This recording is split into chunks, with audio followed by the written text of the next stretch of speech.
What up, RotoGrinders? 2 hours nonstop NBA DFS conversation starts right now. It is GrindersLive. It is the day for humping. It is the day for trading.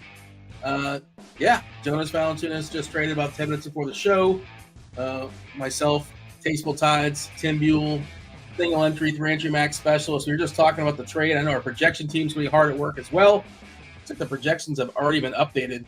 We were talking about potentially Rashawn Holmes, but I assume is going to start.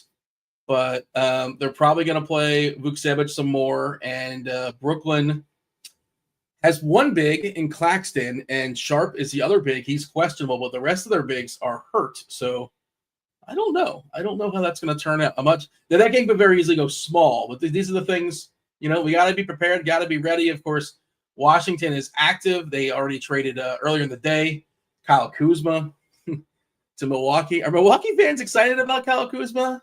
They can't be, right? Middleton. I would. What did they give up for him? I wouldn't mind Middleton. That trade. Just Kyle Kuzma's just always been like stack compiler / not helping your team win guy. In my opinion, I don't know. That's just you think that actually. Maybe I'm wrong. Maybe I'm doing him a disservice. Not that Middleton was great either because he just couldn't play. He couldn't play back-to-backs. He couldn't play more than like 25 minutes.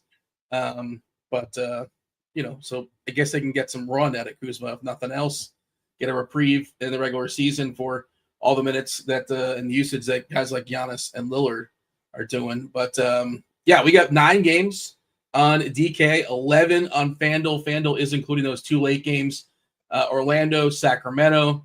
And that's the other thing. Why Sacramento for Valanciunas? Doesn't make any sense unless there's something else coming. I think dangling Sabonis. They already get rid of Fox. Is it a full measures thing and then a half measures thing? Because you're making a trade, and it didn't cost them a lot, 2 seconds. But like Joe Val's going to play 13 minutes a night as the backup 5. Like, what's the point? I don't really get it unless they're thinking Sabonis is gone next year. Because I think he's got like a 2 or 3 year deal. But just peculiar. Phoenix taking on OKC. Durant is doubtful. There's rumors of Durant going to Miami. My Heat, really? I don't know if you've seen this. Durant possibly to Miami. Jimmy to either Phoenix or Golden State is kind of ramping up. There's all sorts of rumors out there that are lurking. We'll keep our eyes on it. Tomorrow, 3 o'clock. It's a 3 o'clock Eastern is the actual deadline. So this is the last day as far as into the slate. Trades will be going down. Tomorrow we'll have all the news by the time tomorrow's slate goes. But we got a lot to pay attention to, Tim. How are things? A lot of games as well. Are we ready for this? A lot of back-to-back stuff too. There's 5 teams on the front end: Wolves, Magic, Nuggets, Warriors, Kings. Back end: Philly, Cavs, who gave a questionable tag to Spider. I think Mitchell probably sits. We'll see. Nets, Raptors. And then Pirtle, he's out. Quickly's out. We'll talk about it. And my Heat and the Bulls also on the back end of a back-to-back. How are you feeling, Tim? Feeling all right? Yeah, I'm feeling good. Definitely kind of a surprise a little bit there with Joe Val being traded. Now we've got Rashawn Holmes really popping in optimals, but we'll break that down. There's definitely going to be a lot of moving pieces on this slate. We already have 6 teams on a back-to-back, like you mentioned, plus all this trade stuff. So, I imagine that the slate's going to look pretty different in about an hour and a half. Is it Stars Scrubsy? Are we getting like Kelly Olynyk and Rashawn? It already is. It already is Stars and Scrubsy, I think. And now I think it's only going to get worse. Let's see. I'm firing up the old lineup HQ, a little bit of bells and whistles as far as some restrictions. But the other interesting thing is that they're centers. Well, I guess Kelly O is power forward, right? I think Holmes is center and center only. What are we giving him? Holmes, we're giving him 25 minutes. Yeah, that's what we were talking about. And 25 And, Olynyk's center only. Is he not power forward on one of the sites? He might be power forward. I think he's power forward on FanDuel. He's power forward on FanDuel, but on DK, he's center only. Yeah, I was thinking earlier in the day, like you can play him and another center on both sites because on DK you can roster 2 centers with the U, and FanDuel you can play him at the power forward spot. But okay, we're probably going to have that question of Kelly O versus Holmes on FanDuel. No, Kelly O, again, you can roster him on power forward, but okay. I'm curious. Yeah, 39. He's 3.9 on FanDuel. He's not the absolute floor, but we know about the opportunity cost as well, because there are both Wemby and Joker are playing tonight. And like when you do star scrubs, those are two of the best stars to pay up for. So yeah, that is going to be something to monitor. Some big decisions as far as the slate. We had the team debut for De'Aaron Fox today. We had the team debut for I think Levine's debuting today, right? Fairly certain on the FanDuel slate. Am I making this up? Yeah, he's playing tonight. No, he's projected in our starting lineup. Yeah. I heard him talking about lighting up the beam in a quote earlier. So yeah, he's good to go. That's FanDuel only, but yeah, it should be a lot of value. There should be a lot of value pieces out there, at least before the slate goes. A lot of Toronto stuff because they're missing, a fair bit of players. Taking on Memphis. Memphis, not a team like they're a good defensive team, but they play super fast. No Bane as well. I think the fastest pace in basketball. Yeah, I'm running let's see, first lineup that I have. It's got Giannis. It's got Edwards. Yeah, that's the thing. It's on DK. It's giving you Holmes and Kelly O, and it's not giving you Joker or Wemby. That's interesting. I'm not the one that I ran didn't get Giannis, but I would imagine if I kept making lineups, I would get to a bunch. Yeah. Giannis was not in a whole. Let's see. As far as big spends, Curry 23%, Trae Young 21%, Giannis 15%. So he's not he just happened to be the one that's up top for me. But and I added some stuff, a little bit of variance as well. I think Edwards right now is the most popular, but there's no clear cut. This is the best star on the slate. I'm getting him at 30%, but it's scrubsy, and then a variety of stars. That's where we're at right now on DK. FanDuel, is that kind of the same thing on FanDuel? Edwards 53%. Young's got a good price over there, 37% on FanDuel. Barnes 36%. All the usage in the world there for Toronto for Barnes. All right. Anything big picture we should talk about before we fully dive in? It is a Wheel Wednesday. Ooh. You know what that means. You got to go in the Discord.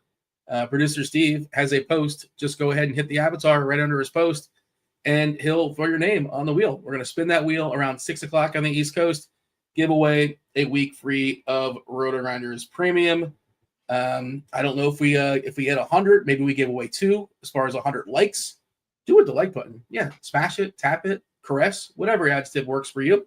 We appreciate that. Helps us keep the lights on. Got anything else for us before we fully dive in? No, I think we can start going game by game. Let's do it. Okay. A lot of early games too. There's 3 7 o'clock and there's 3 7:30. So 2/3 of the DK slate within the first half hour. So a little bit trickier to backload, and trying to think what we would backload for. I guess Golden State, Utah maybe is at 9 o'clock. New Orleans, Denver. We don't know about Aaron Gordon. He's currently questionable. But all right, let's do it. First game on the board here. It's the Cavs and the Pistons. The Cavs are on the back half of a back-to-back. They're traveling as well. They're still 5-point favorites, but it is pretty high and tight, right? 235. That is a big boy total. Detroit is a 5-point dog here. Who's in, who's out? Detroit, nothing new. Nothing new with Detroit. Same old, same old.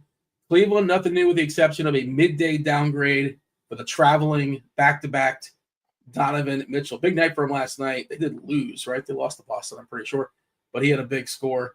No Okoro, no D Wade. We do have an if-then set up for the situation if we happen to lose Mitchell. Looks like Karis LeVert would be a benefactor, who was a complete stinker last night. He was horrendous, but we are giving him 32 minutes as a projection if we happen to lose Mitchell. So I guess he would spike up. We'll know this. We'll know this before the slate locks, because, again, this is 7 o'clock. Darius Garland also, we get a healthy boost as well. Where are you at as far as the Cavs and the Pistons? Do you want to give me an if-then as well? Are we prioritizing Karis LeVert, Garland and his bump? Jerome his price hasn't had a chance to come down. It's his issue. He's not in the 4s or the 3s. He's 5-4. So at least on FanDuel, I think he's in the 5s as well on DK. So even if we lose Mitchell, playable in the pool, the big pool, but still not a priority for me. What do you got? Cavs, Detroit. Yeah, if we were to lose Mitchell, I would not be playing Ty Jerome. I think that's a pretty easy stay away. I think the clear and obvious choice would be Darius Garland. It's pretty nice that this game is one of the first games up, so it's definitely going to be a pretty easy spot to get to. Garland's going to be playing, I would say, at least 32 minutes. I think we'd have him projected for like 33, but he would have room for more than that, and his price is just really good. So with no Mitchell on the court, I think he would be pretty much a plug-in play for me. I don't know if he would. I think he'd be a 3 out of 3 for me in a 3 max. Definitely 2 out of 3. And then Karis LeVert, just so cheap. I mean, if he can get those minutes in the 30s, he would look really good with point guard, shooting guard. So I really like LeVert. Again, I don't know if he'd quite be a 3 out of 3, probably a 2 of 3 for me. But yeah, I mean, this is pretty significant news. Like, losing Donovan Mitchell is a pretty big deal. So those what are if he's in? What's that? What if he's in? Then this game is pretty much a stay away for me. I mean, to be honest with you, I don't have a ton of interest in this game. I know it's got a 235 total, which is pretty nice. But I don't know. Like, if Mitchell were to play, I think all these guys on this Cavs starting 5 are priced appropriately. I'm waiting to run Sims with this whole new Rashawn Holmes stuff, so I'm waiting to see what the Sims say. But I don't really want to get to much of this game. I think everybody's priced right, and I don't think there's any discounts. Eric in chat is telling us that Cade Cunningham is the best player in all the NBA. You don't want to play the best player in all the NBA? Not really. I don't have at 10-5. If he gets you 55 DraftKings points, that's just really, I don't think that you're going to necessarily win a GPP with that. I don't think you lose it, but yeah, I don't think. Yeah, I mean, you're it might be okay, it might be optimal. But you'd have to be really getting, I would say, over 60 for him to really hurt you. And I don't see that happening in this game. Yeah. Not to be game log guy. I don't like being game log guy. It's kind of lazy. But Duran's been really good for Detroit of late. I don't like the matchup. And, center is going to be really congested. It's going to be really tough to get the front of that line. As, with the news for Washington, with Kelly O, with Joker, with the Miami guys, Wemby. There's a lot of good centers out there, but Duran's been really good of late. Of note, and his minutes are now around 30. They kind of bounced around earlier in the season, but more solidified. The old game log: 33, 46, 44, 33, 41, 24, 35, 50. But the price is also kind of adjusted. It's more of a secondary piece, and I'm not besmirching Cunningham. I think Cunningham's really good. I think he's taking an awesome leap. It's good that Detroit is taking a step forward, but I'm not prioritizing him. I'm like with you. Like, I don't anticipate prioritizing Cade Cunningham, but I'm not going to tell you that you shouldn't play him. I got nothing else in this game. You got anything else? Yeah, the only thing I'd say about Duran, and you touched on it, like, I love how Duran's been playing. I love the minutes that he's been getting, but this is probably the worst possible matchup. So for that reason, he would be a stay away for me on the slate.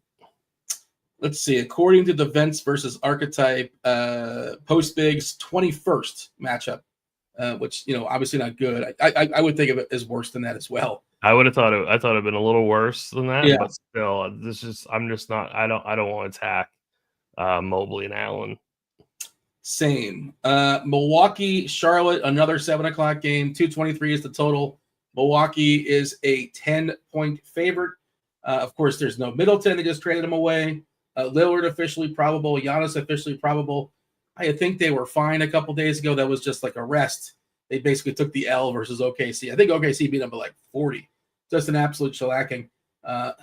Remember they rolled the guys out like 20 minutes apart. It's a very weird thing what they were doing. Let's not talk about that. But it was very strange. Just rule everybody out. We know what you're doing. However, Brook Lopez, one of those guys that was ruled out, is officially questionable. And that's important because Bobby Portis is back. He had a personal issue. And if Lopez doesn't go, it could be Bobby Portis' season. That's one that's definitely worth. And we'll again we'll know this at 7:00. We have an if then set up for this one as well, and it's jumping off the page.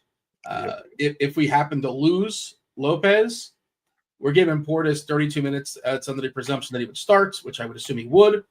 And 36, 35 DK FanDuel points respectively as a median score, which at 5'6" and he's power forward eligible. He doesn't have to force his way in that center spot.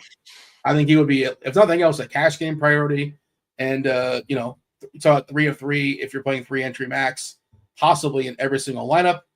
But again, we'll know that at some point. Not playing Lopez if he plays. Is it just Giannis or bust on the Milwaukee side? Is that basically it? Yeah, I think that's basically it. I would definitely say if Lopez is out and Portis starts, I would definitely say Portis is easily a 3 out of 3 play. For me, he would become a cash game staple, core play, whatever you want to call it. I'd be trying to get to as much as I can of him in large field GPPs. So definitely going to be waiting on that news. He's way too cheap, 5,600 on DraftKings. So I mean, that would just be a plug and play. If Lopez does play, it would be Giannis for me. So I think that would really be about it. Don't have any interest in Dame or any of the cheap wings. So really, it would just be getting to small bits of Giannis. But even Giannis, I don't really even like all that much, even though it's a good matchup. But I guess there's just other studs that I like better. Yeah, I think he's an ownership play, right? As far as let's see where we have that. Now, this, of course, is something to change. Looking at the big spends here on DK, let's see. We have Joker at 12%, Giannis at 12%, Wemby at 20%, Edwards at 20%. I guess it's so Joker, Giannis, and Wemby, but we can play Giannis at the forward spot or power forward. So give me Joker though. The thing is, I mean, I like multiple Denver pieces, and I'm not saying I don't want to play Joker, but I'm more than happy to play Porter or Murray or Brown, especially if we lose Gordon. Those minutes. Brown on FanDuel looks really good, but I wrote this in the survey today. I said really, really good chance. I don't like to speak in definitives, but I anticipate playing at least one player on Denver in every lineup. And if it's not Joker, it'll be like Murray. If it's not Murray, it'll be Porter, something like that. But yeah, for sure. I love Joker, obviously. Charlotte, the Mellows, of course, he's out. No Cody Martin. Micic is questionable again. He played through that ankle, and now he's questionable. I thought it was very strange. He played the other day. If you saw the play, it's like, oh, this guy's going to be out for a bit. He came back. Stay tuned. But as of right now, he is questionable. If he doesn't go, I don't know how much we need it, but I assume KJ, Kenneth Simpson would probably jump in the starting lineup. I guess he would project okay. Mark Williams, I'll just say Mark Williams for Yahoo projects really well. I was doing some Yahoo stuff earlier, and they have not adjusted his price, so he looks really good on the Yahoo. But of course, his price is fully adjusted on DK and FanDuel. And another one of those deals where not playing Mark Williams, but I would say his matchup gets a lot better if we lose Lopez. I think he would have a lot better chance to do things if Lopez goes away. What do you have as far as the Hornets? Yeah, definitely not much for the Hornets. KJ Simpson's projection as it sits right now is actually pretty decent. Already giving him 25 minutes and around 20 fantasy points. So I would imagine KJ Simpson might find himself in optimal builds if Micic were to sit. So that's definitely a very, very important piece of news. Again, it's early, so we'll get that news. But yeah, I would definitely be all over KJ Simpson if Micic sits. I think it's a pretty bad matchup for the rest of these Hornets. Pretty much up and down the board here. So I think if Mitric sits, it would just be KJ Simpson. I just think Miles Bridges is too expensive now, and it's not a good spot. 9-2. Yeah. Yeah. I mean, I just don't want to do that. Mark Williams keeps doing, doing quite well, putting up, around 50 fantasy points, it seems, quite consistently. So, I mean, he's okay, but I mean, that price is kind of getting away from us now. He's, 8,700. So, I mean, he has to put up 50 now. Like, like a 40 point game from him is not going to do it. He has to put up 50 now. And I don't necessarily want to pay that price tag for him. I would say only Williams if Lopez is out. That would be my rule. And even still, I don't know. Again, because center is going to be tough. But so again, you're saying if he's got you don't want him to be chasing around Lopez around the 3-point line, is what you're saying? Yeah. And then Portis, like Milwaukee, would all of a sudden Williams is like a big dude. He would all of a sudden be like the biggest dude on the court. And inside, I feel pretty good about him, just benefiting from the lack of Brook Lopez. Again, he's priced up and he's got to drop 50 and he's in a tough position. But if I was hypothetically running 150, I don't do that. Rarely do I do that. I would definitely have in my pool. And what is his ownership projection? Like 2%. It's not hard to get over that number. Let's see, 0.5%. I overshot it at 2%. I would give him like 1 or 2 percentage points, whatever. Yeah. Anyways, we shall move on. Unless you got anything else? Anything else here? Nope. San Antonio and Atlanta is the last of the 7:00 games. 243. That is a monster total. 243 is the total, and it's reasonably tight, right? San Antonio is a 4-point favorite. We are expecting De'Aaron Fox to start. Can't imagine he wouldn't, which means we're anticipating Chris Paul, who's currently questionable, to go to the bench. Fox, Castle, Vassell, Harry Barnes, and Wemby taking on Trae Young, Daniels, Ricochet, Hunter. Just Atlanta's kind of running out of options right now. Okongwu at center. It seems like Atlanta is, shopping around some pieces. Bogdanovich is one of them. He's officially out for. They say he's not with the team. He's on his way to his new team already, or he's got his go bag, prepared. I imagine. Trae Young is officially probable with his Achilles. He's good to go. And Capella, another guy who quite possibly could get shipped out. Bassey's out for San Antonio. I don't know how of note that is, but he did jump ahead of the guy they already shipped out. But backup 5 for San Antonio is not exactly a coveted job for minutes. Oh, Zach Collins you're talking about? Yes, thank you. I couldn't think of his name for some reason. Yeah. Who's like on Chicago now, I believe. Yeah. Spurs, Hawks, big number, huge number. Fox is not going to be playing 40 minutes a night, so I think he takes a hit, right? Just the nature of being on San Antonio and their team philosophies versus Sacramento, their team philosophies. You have to assume he's going to play less minutes per game, just 2 or 3 as far as the shaving, and not saying you can't play him, but just kind of factor that in.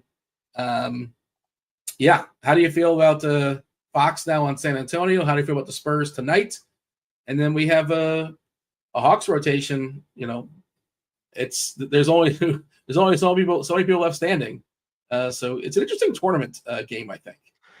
Well, I mean, we talk about this one's a very high and tight game, right? It's a 243 total, only like a 4.5 point spread.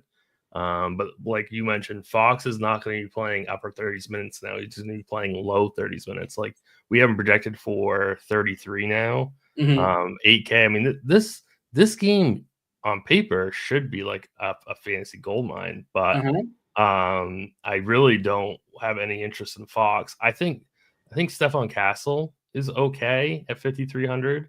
I don't think he should be affected too much by this Fox thing. I absolutely love Wemby today at 10-8. It's just that it's so tough because we have those value centers and we have Jokic on the slate as well. So and I think there's a couple of mid-range centers that are interesting as well. So center's absolutely loaded on the slate, but man, this is a spot that Wemby could easily go for like 70 plus. So it's definitely, I'm assuming Daniels guards Fox and Young guards Castle. That's what I would assume. Am I wrong on that, Dean? Would you agree with that? That's a fair assumption. That would be my guess too. I'm not going to say it with confidence. Yeah, that's what makes sense to me. So that would be a plus spot for Castle. I think this is a really, really strong spot for Wemby. So I think those are two very, very strong plays that I would be sprinkling in GPPs. Wemby's projecting for 20% ownership. Castle's projecting for 5%. I would sprinkle in, maybe one out of 3 in a 3 max. I wouldn't necessarily play them together. And then on the other side of this game, I want to get pieces of Trae Young, maybe in GPPs. I think my favorite play is probably DeAndre Hunter at 5,700. He is getting some ownership. Yep, Brook Lopez is in, by the way. Oh, okay. Yeah. So cross out Portis. Yeah, no Portis then. You can. Yeah, you don't have to. He's not in no way prioritized. He's not a priority anymore. Definitely.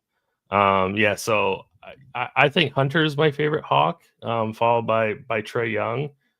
But I don't know. It's this game is pretty weird to me. It's a really, really high total, and it's a very, very tight spread. So it's definitely a game that I want to get exposure to in GPPs.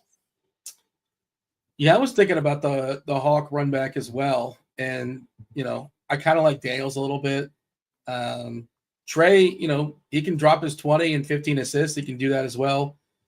I don't know. And you mentioned Hunter, who's just. I generally don't like playing him just because he's so scoring centric, but also he's forced into a bigger role. Almost, typically they don't like to start him, but they're basically forced to start him just with what they have left standing at this point. Yep. Their bench is Krejci, Nance, Gary Bird, and then Roddy, who's buried, Gay. He started some games, but it's not good. Whatever's left of Atlanta's bench is not good with the absence of some of their pieces.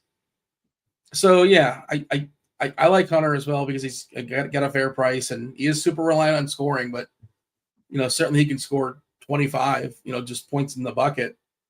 So I'm good with that. And it is weird. I don't love this game and I feel like I should like it more. And again, Fox being there kind of hurts. I don't know how much he hurts Wemby. He might actually help Wemby just with pace and maybe he sets up more efficient shots for Wemby. I could see that. Yep.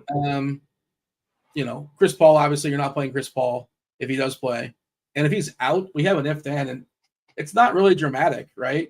I was looking at the if then setup and it doesn't really change things a ton.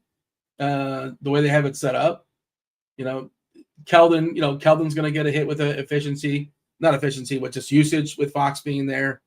It's, you mentioned possibly Castle takes a slight hit, but it's weird. It really does affect Wemby, though. No, I don't think he's going to hurt Wemby. I think you could make the argument. I don't think he is or isn't. I think it might help him. Yeah. I agree. Anything else here, or shall we move on? I think we can move on. That is the last of the 7:00 game. 7:30. My Miami Heat taking on the 76ers. Two teams on the back end of a back-to-back. 220 is the total. It's tight, but it's low. It's tight but low. 220. Philly is a 1-point dog here. We ruled out Embiid last night. We knew this was coming. The worst kept secret. Of course, he wasn't going to play in back-to-backs. By the way, you see how many minutes he played last night, Embiid? I do not know. 36. I know he got a triple-double. Yeah. I mean, it just seems like it's. And we talked about it yesterday when the coach said it was Nurse. So they had 30 minutes. They usually under-project, and they just couldn't take him out, I guess. I don't know. They wanted to win. But I just thought that was a dangerous thing to do. At 36, have you seen Embiid play? Again, he racks up his points. He gets his fantasy points, but it is a struggle for him. Who knows when we'll see him next. But, he's, of course, out. Quentin Grimes, we have him. I see trade pending. Is he going to be available? We don't know. We're not projecting him in, right? I don't think so. I don't think so. No, we are. Oh, we We're are. Yeah, we projecting are. it for 24 minutes. Okay, officially on the injury report, let me look at the new 5:30 injury report because what they had as of 4:30 is that he was questionable because of the trade. So I don't think that's officially went through. Yeah, it's still questionable for Grimes. Lowry's questionable. KJ Martin also trade pending. Paul George not officially out but doubtful. Drummond not officially out but doubtful. All right. Maxi's going to get all the shots once again tonight versus Miami. He's projecting at about 10% or so. Oubre around 17% for Miami. We saw Jovic have an awesome game, in part because he got unleashed because who was it? Duncan Robinson played 10 minutes or so, 10 to 15 minutes, despite getting the start. Spo did his thing. Gave a really quick hook to Robinson. Just it's really hard to predict these kind of things for Miami. I like Ware and I like Bam. I like Ware also. I don't know how to get him in there though, just because he's center and he's going to be so low owned, and the 76ers get crushed on the inside with no Embiid. I think Ware is a really strong GPP play.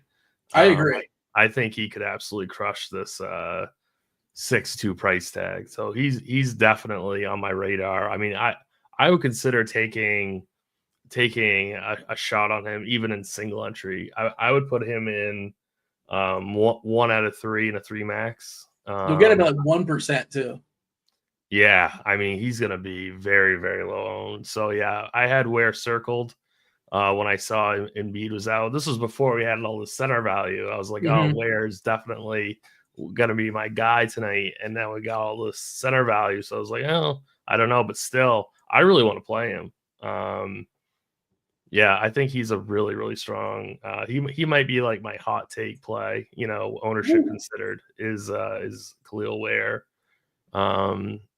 Philly on the season, by the way, the worst rebounding team percentage wise. Right. And that's some games that Drummond has played, that's some games that Embiid has played, and neither one are playing tonight. I guess Drummond's officially doubtful, but come on, he's not playing. It does feel like a good rebounding spot for Miami. I didn't mean to cut you off. Continue. No, it's all good. It's all good. I don't really have that much interest in Philly. Maxey can definitely get there at 10K. It still seems a little bit risky. I still feel like he's a little bit too scoring dependent, and that's a really, really high tag now. But I wouldn't fault anybody if they wanted to play Maxey in a large field GPP. But I think the 76ers team for me is I'm mostly out on. Yeah, the price is just kind of caught up, is what you're saying, basically, with their situation. So there's no more bargains anymore, essentially. Right. That's kind of where I'm at too. I mean, if that 24 minutes of Quentin Grimes opens up, I don't know if that. Where does it go? Ricky Council? Who gets those minutes? It's not just one guy. Right. I mean, you give some to Council, I'm assuming. Do you give some to Edwards? Because Oubre is probably already projected for monster minutes. 36. So 24 Grimes questionable, 22 Gordon questionable, 16 Lowry questionable. So in theory, we could have, let's see, I went to UCF, so I'm doing the math here on the fly. Forgive me if I don't get it exact. 76 minutes. Potentially, wait, no, hold on. Did I do that right? I didn't do that right. I don't know who you're adding at. I was doing Yabusele's minutes. Grimes 24, 22 for Gordon. So that's 40. That's 46. 54. That's 46. Oh, I keep looking at the wrong number. Yeah, there's more than a player. Almost 60 minutes. If all three end up getting the boot, but I don't know if there's one person that would clearly be the benefactor. Did you major in math at UCF? No. Okay. I'm just making sure. I was a business / accounting major. I was a business major, and then I took accounting, and then I was no longer a business major. I'm like, no, I don't like this. I don't like accounting. I was not the best student. I always just kind of coasted. And the thing with accounting is, I'm not sure if you took accounting classes. You actually have to learn a new language and apply yourself. You can't just show up and wing it and get a C or whatever, So that did not go well for me. I took an accounting test, and I'm like, all right, we're changing majors. Did not enjoy that. Anyways, any more news sprinkling on through? My phone is we just got like Portis is available. I don't think anything huge. Yeah, Lillard's got a groin, but he's going to play with his groin. Chris Paul's got a finger. They're expecting him on track to play. And Fox, no surprise, expected to start. Yeah. Miami, Philly, anything else we got here? No, I think we're good. Yeah, I wanted to just check the Miami ownership stuff. Like, yeah, Hero 7%, Bam 12, Ware 6% is where we're currently at. They're talking about Rozier in chat. He did hit his unders last night. Yes, he definitely bet his unders last night. Well, he's just bad now. I think maybe he's just not good anymore. That could be it as well. Yeah. But yeah, it's not great. Bad signing by the Heat. Okay, let's move on. Wizards, Nets, another 7:30 game. This is the old 217, right? Well, we got to talk about 217 game. We do because some pieces have shuffled around. The Wizards have traded away both Kuzma and Jonas Valanciunas. Our projection team is putting Rashawn Holmes as the starter. Poole, George, Coulibaly, Champagnie with Rashawn Holmes. Looks like they still have 11.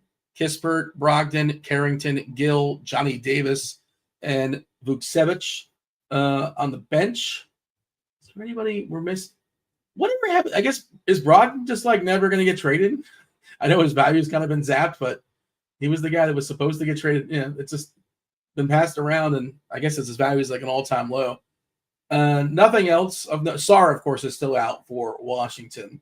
Yep. So this is like their third and fourth centers.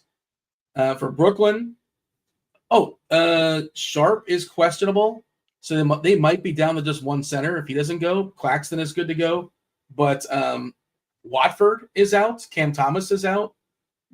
Clowney is out. So they're all their bigs, with the exception of Claxton and possibly Sharp, which is, again, this game just might go super small. And I think both teams would be cool with that, I think, because how much does Washington really want to run out a ton of Rashawn Holmes and a ton of Vucevic? Otherwise, they're probably chopping the 48, but we'll see. I feel like that's somewhat dependent on, and we'll have the Holmes conversation with Vucevic, and we're kind of figuring this on the fly, but I think it's somewhat dependent on Sharp's availability. I know it sounds kind of weird, but the chance of this game going small enhance if Sharp doesn't go, which to me suggests Holmes or Vucevic might get a little bit of a cut as far as their projection minutes if that happens. But as of right now, we're projecting Holmes to be in optimals, correct? Yeah. Okay. Ownership, I think, is up to about 40%. 25 fantasy points, 25 minutes. What is he for the season? Once upon a time he was a pretty good fantasy point minute player, but I feel like he's not that guy. Let's see. Well, he's at exactly one fantasy point per minute in the season. For what it's worth, in his 38 minutes, Vucevic, he's at 1.04. He's Stoneman 3K. If you're running 150, it's not. I wouldn't play them together. Obviously, definitely split those two. Yeah, you can't play them together. You're running a script, but if you're feeling really froggy, if you're feeling ballsy, again, he's over a fantasy point per minute in the season. And what are we projecting him for, Vucevic? I'm giving a refresh now. 16 fantasy points, and I haven't. Probably about 16 minutes. Yeah, I gotta look up the minutes real quick. 17. Yeah. Oh, you got to give it a refresh. It's bumped up a little bit. Yeah, we got a brand new at 5:43 just right now. The projection team is hard working. 17 minutes and 17 and a half fantasy points. Yeah, Holmes, by the way, 25 minutes, but yeah, fantasy point per minute. Ugh. Is that good chalk or bad chalk? Yeah, I don't know. I don't really know. We've been getting questions in chat, like who's most likely to bust, Holmes or Kelly O, because we'll talk about Kelly O in the next game. But these really, really dirt cheap centers, they're they're a little bit scary. I prefer Kelly O, to be honest with you. I know I'm skipping games here, but What if he's not starting? Which is there's a well, chance. yeah, I mean that's the thing. That's They the might start thing. Magno. They could. Yeah. Right as it sits right now, if Holmes and Olynyk both start, I would lean Olynyk. I think he's in a. I mean, they're both in good spots, but I mean, I just love Memphis plays so fast. So I mean, I kind of like Kelly O a little bit more than Holmes. Yeah. Holmes is like a veteran. They have no interest in like seeing any more of him. Anytime they're getting blown out, it's been Vukcevic of late. I don't know, man. I'm a little cautious of it. I'm a little cautious of Holmes. I'm not trying to talk anybody out of it. He probably starts, but I don't know. Gonna see how projections fall. Yeah, and Kelly O's a veteran for Toronto as well. Yeah, I was just gonna say that, but I just know that you hate old people in general, so I didn't really want to hate old people in general. I just don't want. I don't like relying on old people to score fantasy points that wouldn't be American dollars. That's nothing personal. Yeah, I will say Toronto's got like more pieces. If you look at there's just more guys on Toronto. We'll see. I'll tell you, Vukcevic is like, this is what I wish I played 150 because he's like a fun 150 play. That probably fails, almost definitely fails, but maybe not. Maybe he doesn't completely fall. We got an interesting question in the chat. Any concern for Kelly O trade during the slate? That's not really a thing. I mean, I feel like that hasn't happened for a while. It's possible, Hug watch, right? You've seen it happen before. I see it happen in baseball, like mid game. I don't recall ever seeing it in any other sport. I could be wrong, but I don't remember ever seeing it in the NBA. I feel like it happened a couple of years ago. Like the guy was announced in the starting lineup, like in the arena, like in the building, and then was pulled out. Okay. I feel like it's a little fuzzy to me. Like I feel like that was a thing. Mitchell, by the way, is asking if Marvin Bagley still plays basketball. He's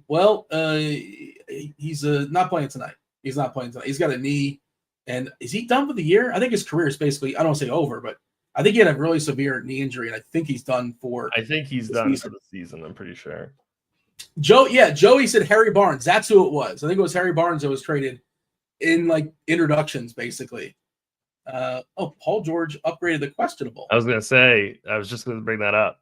Paul George is now questionable, which means he will be getting a projection most likely. Gordon is available. Andre Drummond is out. Lowry available. Gordon. Did you say those two? Yeah. George.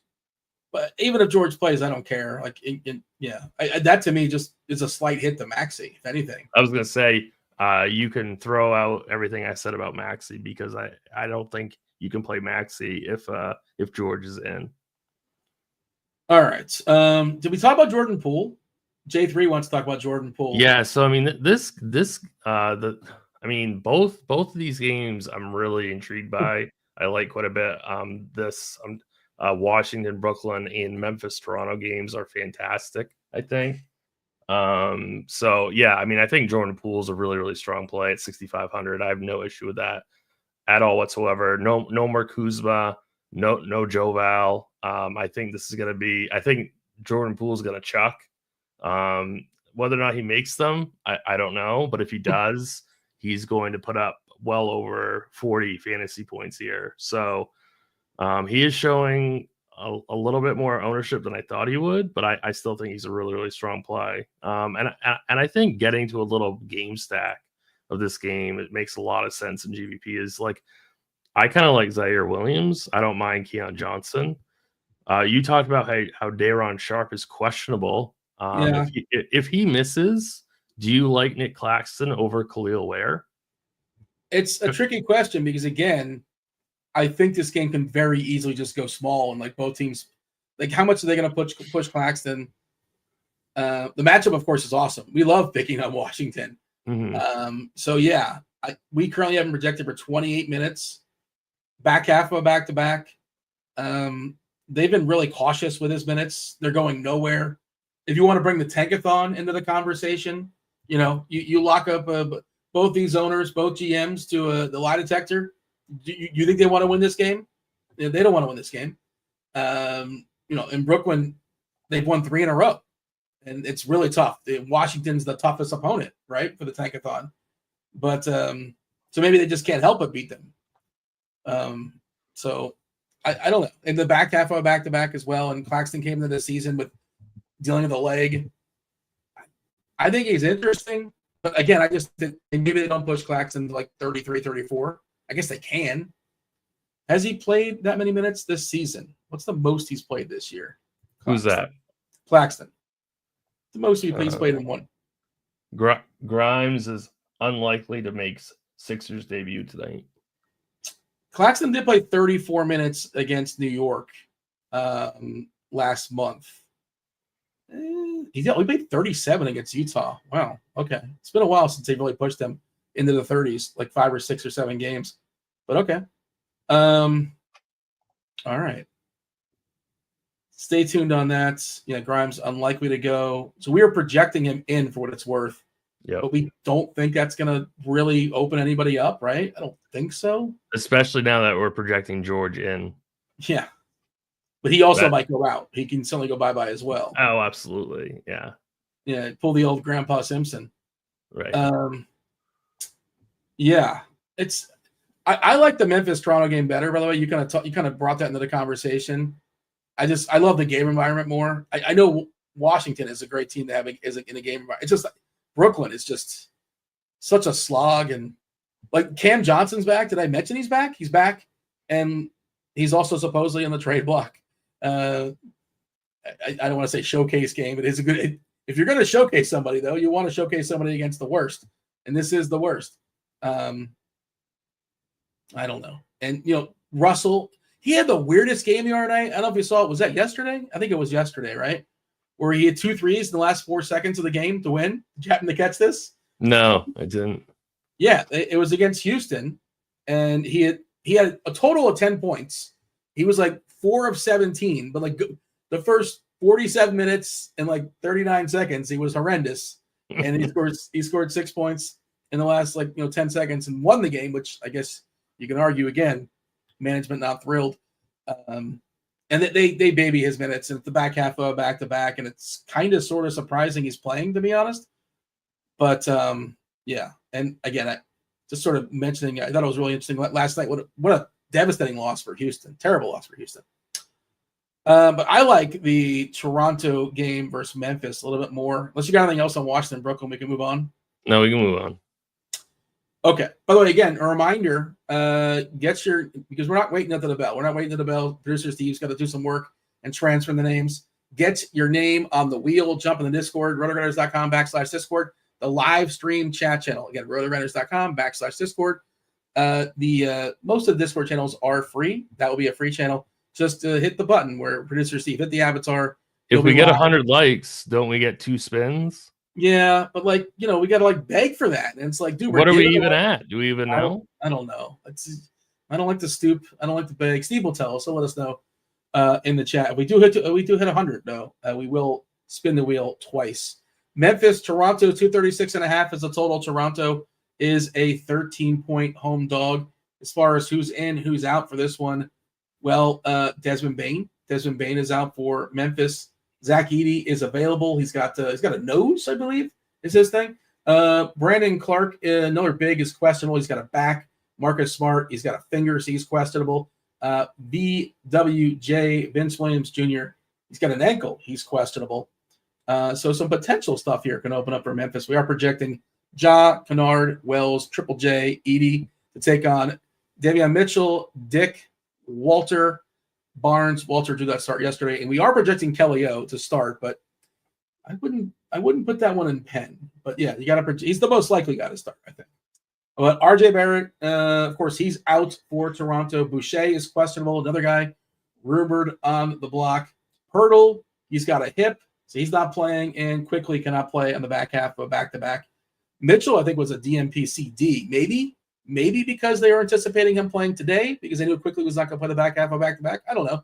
Not sure if they think about such things, but I wouldn't freak out about it because I'm guessing he starts. Memphis, Toronto, what do you got?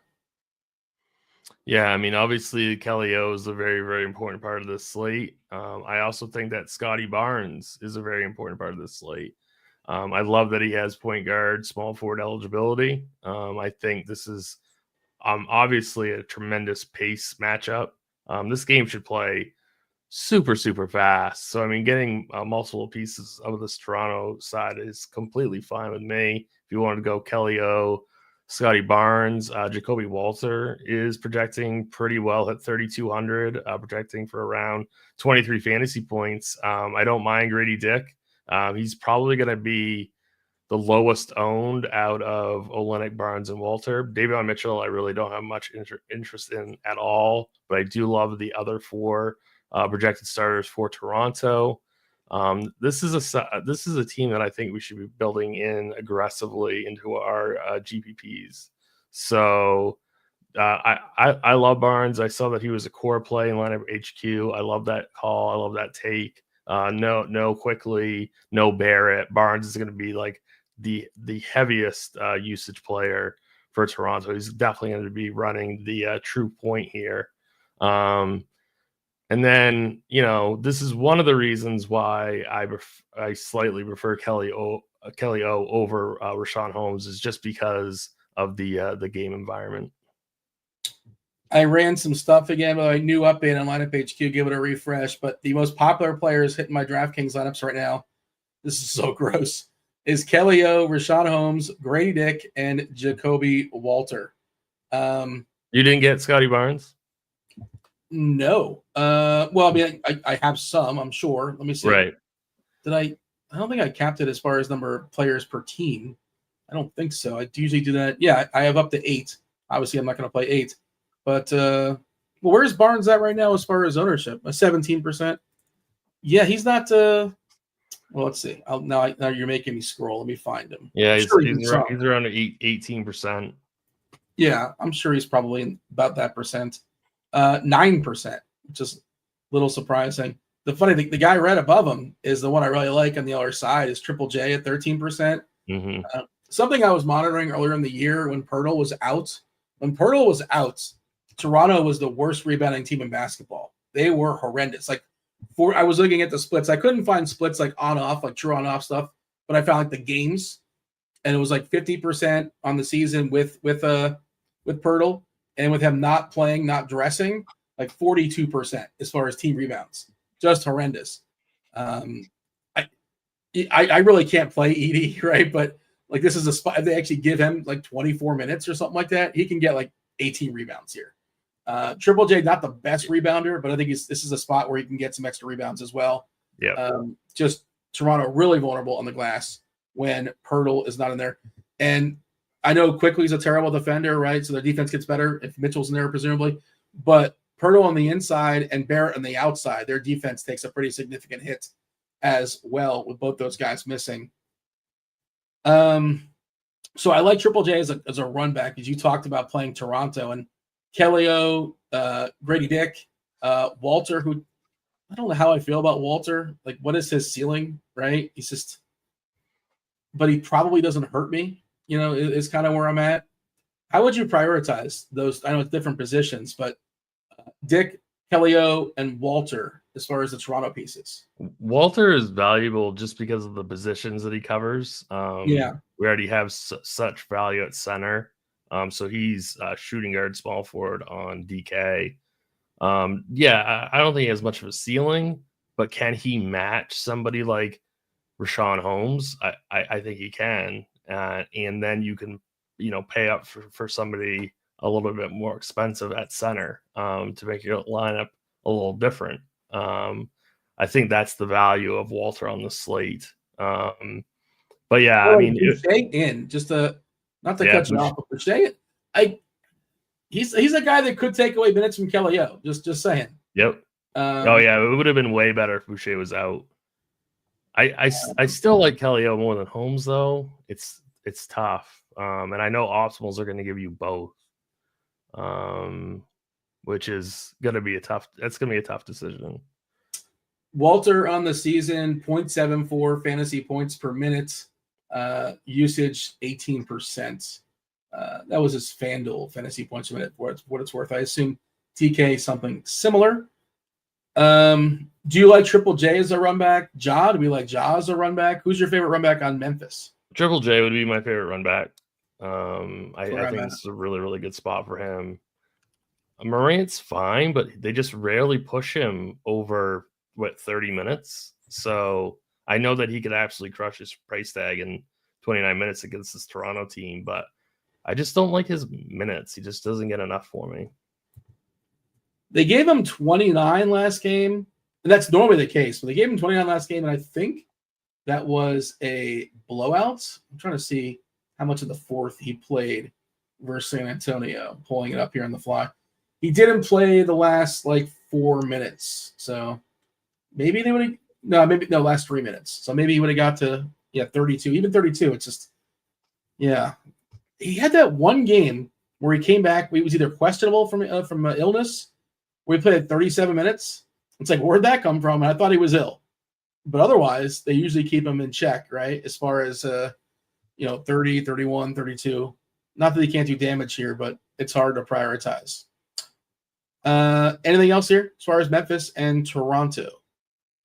No, I think we're good.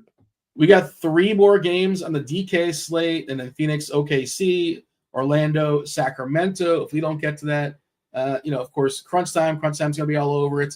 I did see TJ in chat. We got the Taylors, Taylor Smith, Taylor, James, Zwarych, one of the greatest DFS players in all of Saskatchewan, Canada. They're going to be jumping on for crunch time about 20 minutes or so with Kevin Roth holding it down. I believe we're at 6 o'clock, which means we got to hear producer Steve's music, I think, and play a little. How many likes do we get, Steve? 69. Is that a bit, or that's how many we got? That's actually how many we got. Oh my gosh, unbelievable! I guess not nice, right? Not nice. That's what we're doing. They're gonna give the wheel a spin, and it's the last wheel Wednesday. It's the last one. It's the last one. That's it. You're ending it. The people can't get 100 likes before the wheel.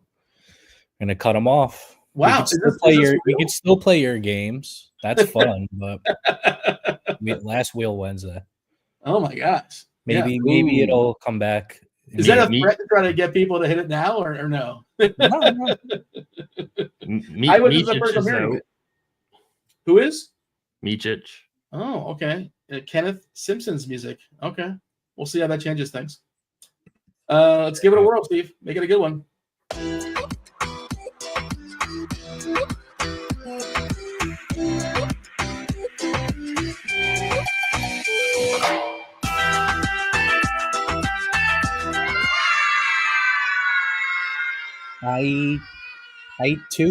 IT2.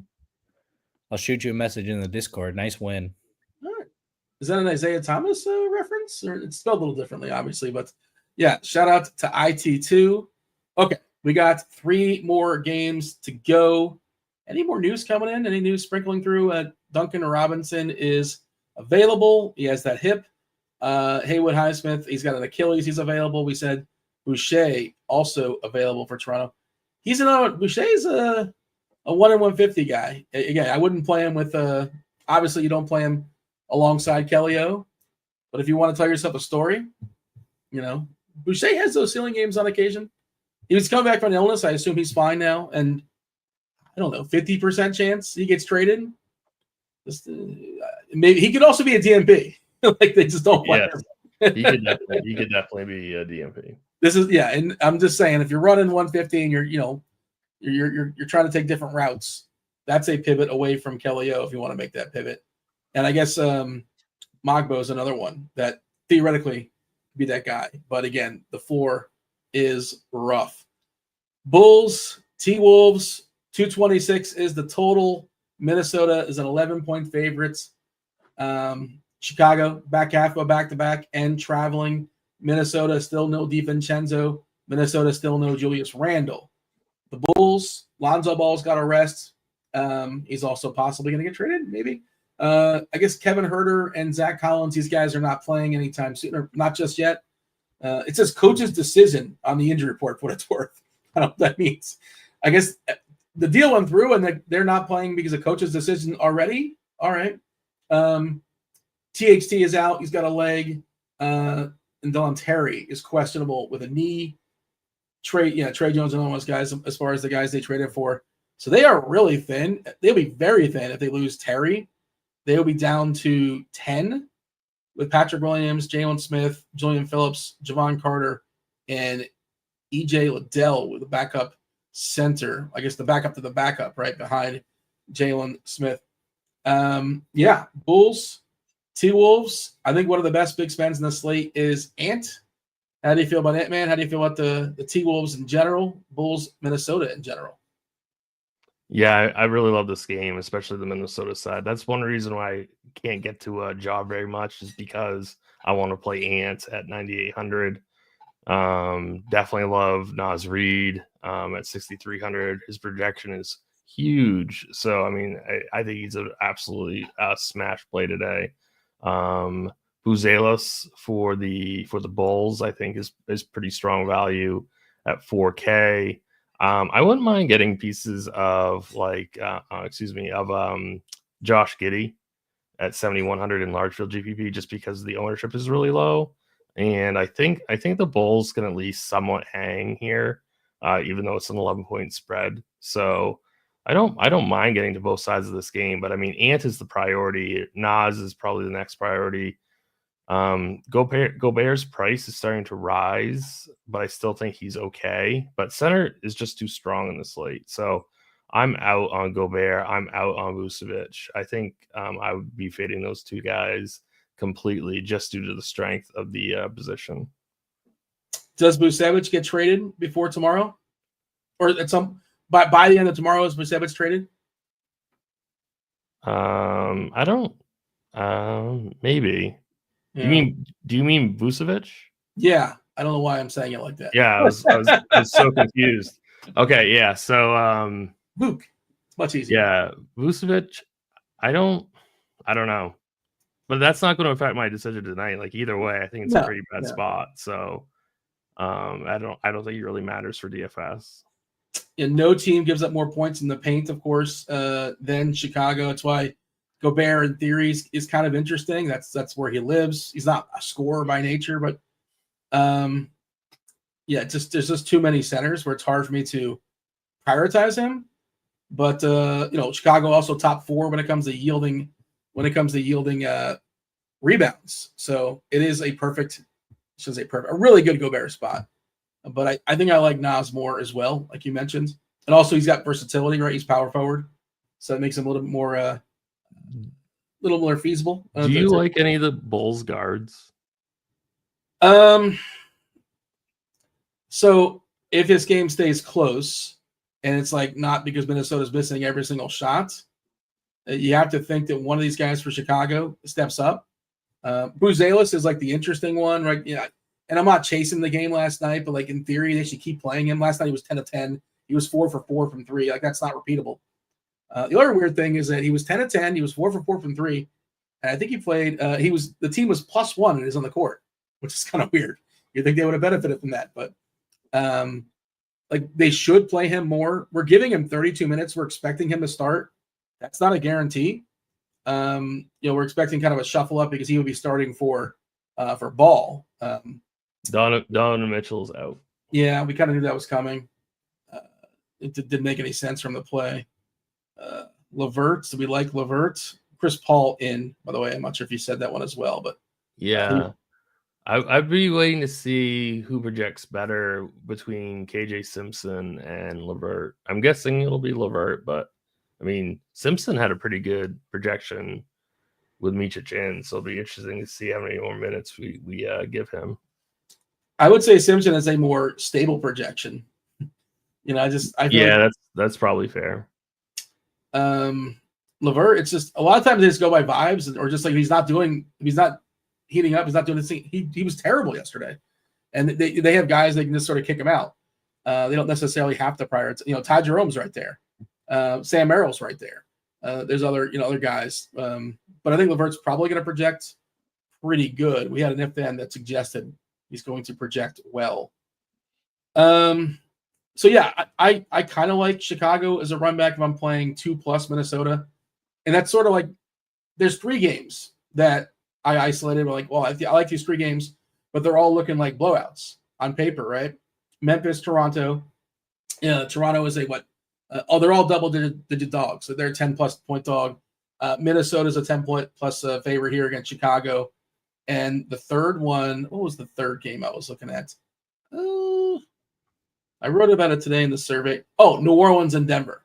Like those 3 games, like I think we can get if one of those games stays close, I want to have a game stack. You know what I mean? At least 2-2 or 2-1 or 3-1, that kind of thing. And we'll talk about New Orleans and Denver in a second because, if that game stays close, I think Denver looks, really good. And somebody from New Orleans has to step up. Alvarado, by the way, questionable midday downgrade. We'll get to that game shortly. Anything else as far as Chicago, Minnesota? Nope. Golden State, Utah, 224 is the total. Utah is a 5-point dog here.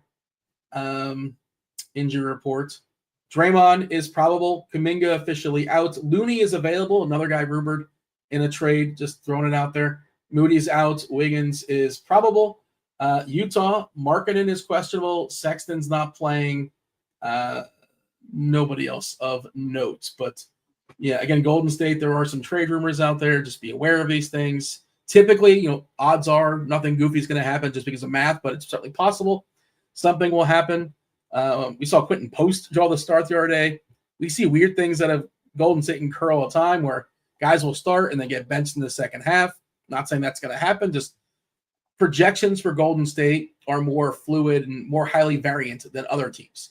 Less predictable. Warriors, Jazz, what do you got? Yeah, so for the Warriors, I think the only player that I'm interested in is Steph Curry, 8,300, pretty cheap for this matchup. I think he's a really, really strong play. I really don't have a ton of interest in anyone else from this game. John Collins is getting a pretty decent projection and decent ownership. I'm going to pass on that. If he beats me, he beats me. The rest of this Golden State team outside of Curry, I have really no interest in at all. I think they're pretty clear cut stayaways for me. So it's just Curry for me, and I think that's really it.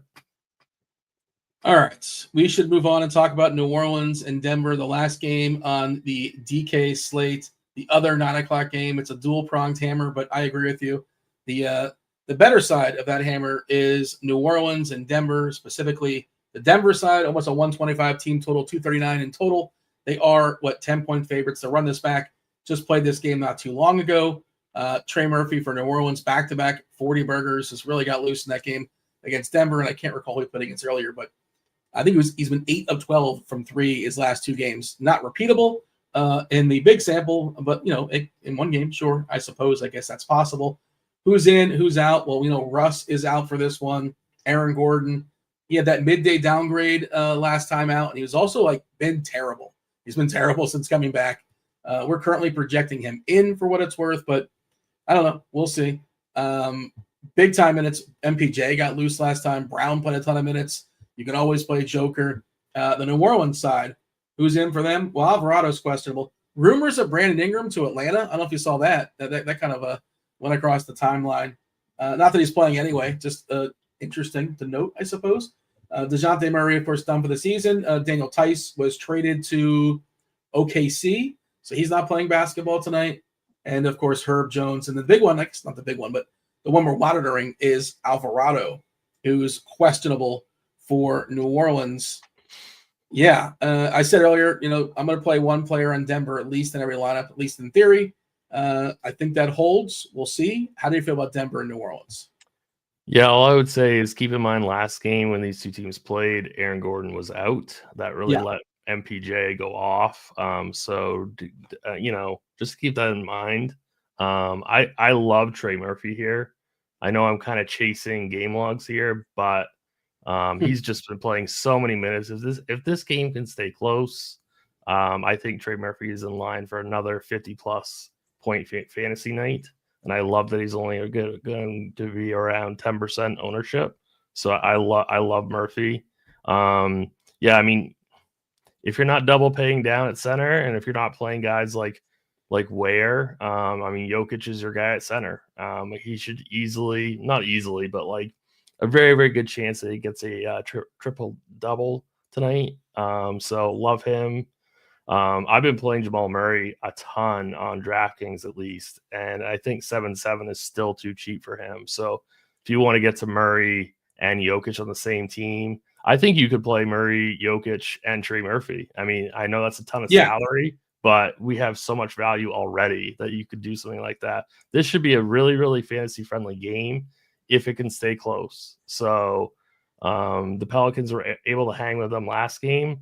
I know this one's in Denver, but it's definitely, I think this is a really, really strong fantasy game.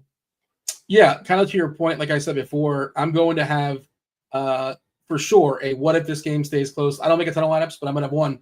What if New Orleans, Denver stays close? What if Memphis, Toronto stays close? And what if what's the third one? What is the third one that Memphis, Toronto? Oh, what if Minnesota, Chicago? We just talked about. Yeah. So I'll make 3 different lineups with that sort of in mind. And I do like this game a lot. And I think Murphy is the guy. I think he's expensive, but again, can certainly pay some things off. They're asking about, this is the guy you usually talk about like in March, but the chat's asking about, I just saw the name and I've lost the name. Matkovic. Yeah. He doesn't project as like a really good fantasy point minute player for a center, but he's been getting some run, and they lost Tice, and I would have to assume he mops if this game gets ugly. But again, he's 3-4, not even 3K. And we already have guys that look better. But again, that's in the 1 in 150, large field, bunch of money up top for first. Sure, whatever. I'm not going to say you can't do it. But from what I've seen, I was looking at his per 36, like not a lot of points. Good stocks, good stock guy. But like it's not something I'm messing with because, you know, I'm not trying to beat 40,000 people. I'm trying to beat 500, you know, and it's just, I know it's the risk versus reward does not check out for me. I'm really not going to get too crazy at center tonight outside of maybe Ware. He might be like my one like strange center play. Yeah. And he's not even like crazy. It's just that he doesn't, it's not that he's bad. It's just, there are so many choices and he's just not back of the line. That's just how it's going to go. Yeah. No update for Memphis, Vince Williams game time, Marcus Smart game time. So thanks for nothing, Memphis. Crunch Time's coming in here in just a second. I want to ask you who's breaking the slate, but I also curious to see if we have a projection update for Cleveland, projection update for Charlotte with both Mitchich and Spider out. Curious how things are changing for us. But yeah, it looks like we got projections for both of those. Going to give it a whirl. And they'll cover FanDuel. No worries. They're going to talk about FanDuel. But the 2 games on FanDuel, which I don't think anybody – actually, you're playing FanDuel tonight, right? I think you are. I am, yeah. Is there anything you're prioritizing? You want to give any thoughts briefly on Orlando? Let me just pull up FanDuel really quick. But these 2 late-night hammer games on FanDuel are – I mean, they're pretty ugly. They're really not anyone, especially if Levine plays, which sounds like he is. I don't mind Malik Monk, I guess. I don't mind. I guess I wouldn't mind Levine either. But outside of those 2 guys, I don't have any interest. You know, I don't really like anyone for the Thunder or the Suns in this matchup. I guess. Durant's out, and like we don't care because like OKC is tough and Booker is going to get swallowed, right? And well, he's not officially out. For what it's worth, he's doubtful. But yeah, I would say Bradley Beal actually at 6,300. I have some interest in. Okay. He fills the small forward shooting guard spot. I don't mind Bradley Beal, but really these 2 games I think you don't need to get a ton of exposure to on FanDuel. I am doing I'm checking to see as far as FanDuel, the ownership stuff and who's the most popular play in amongst those 2 games. And Franz Wagner, 16%, Monk at 16%, Ben Caro 10. But like that's the only people in those 2 games. Again, 11 gamer that are getting double-digit ownership. You mentioned Beal at 7%. You can always play SGA. Like, you can always do that, and he can drop 70 in 3 quarters. All right. Who's breaking the slate? Oh, the chat's telling me LeVert is starting. He is. He's going to be in. Yeah, he's going to be chalk 3. Okay. He's going to be super chalk. Mm-hmm. Okay. Yeah, I wonder if we projected him like 30+ minutes, right? Or 30, I think. So we're under the assumption he was starting. So I thought Scotty Barnes was going to be chalky. I guess he's not going to be, but he is my guy to break the slate is Scotty Barnes. And then I think the other guy for me that's way off the board is Khalil Ware.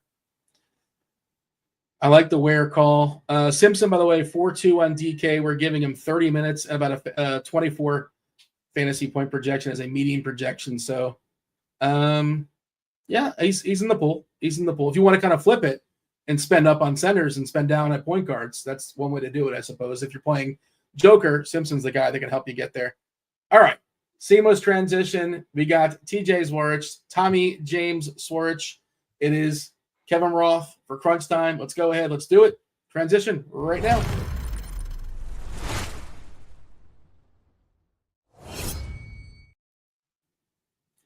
TJ's shaking his head. No, you don't like Tyler James. Still no. No, it's Taylor. We know it's Taylor, but the play is just ever changing. Oh, I knew that. Yeah, sorry. Are you on the road, Ralph? No, I just didn't bring up my fancy green screen because I'm wearing a green shirt, and then I would just play. I'd just be a floating head and tiny hands. Well, that's the whole point. Lean into that. That's fun. Yeah. Not professional though, I suppose. TJ, you want to tell us? Do you want to give us what the J is, or just keep it a big old secret? Oh, it's James. I thought that was known. Oh, did I say James? Did I guess right? Yeah. Oh, okay. All right. I was just throwing out a J, but yeah, that's James. How we doing, Roth? Everything good? I'm good. Producer Steve says it looks better without the green screen, but I'm a weatherman. Like, the green screen is kind of a bit. It's a thing. It's me. I was just gonna ask, what a dumb question, if there's any weather lurking for the big game, but that's indoors. That's in New Orleans. Indoors. So, yeah, really disappointing. No, you're not on the Weather Channel this week, unfortunately. I guess. Well, maybe for golf. You do golf stuff there. The golf is even more boring than the indoor Super Bowl. Phoenix. Yeah, the weather is, there's like 0 mile-per-hour winds, no rain, no nothing. That's the waste management, right? Where everybody gets hammered in the 17th hole. Yeah, good times. All right, fair enough. Got anything else, Tim? Nope. All right. Appreciate y'all watching the first portion. Do hit that like button. Do subscribe. Do turn on those notifications. Do not go anywhere. You got Taylor, James Zwarych, one of the greatest DFS players in all of Saskatoon, Saskatchewan, Canada. You got Kevin Roth as well, holding it down, taking you all at the lock. You got 38 minutes. Roth, go. Good stuff, as always, from the GrindersLive crew. Welcome to it, ladies and gentlemen. You know the drill. It's crunch time. It's usually 2 of the sharpest minds in the business. But since I am not one of those, we have one of the sharpest minds in the business. We got TJ in the house. Little one-on-one, little mano-y-mano. TJ, what's up, bud? How are you? Intimate little show with the 2 of us today. Looking forward to chatting with you. I think it is 2 of the sharpest minds, as I saw that Amen Thompson triple-double call the other night. So let's carry that right into tonight. I didn't do what Dean did, but I should have. Dean won himself $1,000 on your Amen Thompson calls. So let's keep that going into tonight. It is a big slate, and it's a fun one. Okay, well, that's what we like. We've got a lot to dive into, so let's just do it. Let's jump right in. You can either give me a rundown on what we're still waiting for and what we need to be cognizant of as we build, or we can just dive in on FanDuel and start building over there. So it's nice because we've gotten most of the news that we need already. Like, there are still some crucial starting lineups that we're going to be waiting for, like the Washington Wizards and the Toronto Raptors, and both of those games are at 7:30. So we may or may not get those before lock. But those are going to be very important for our builds because we got some cheap centers on both of those teams that are going to be very chalky today. It is a day that we want to play 2 centers.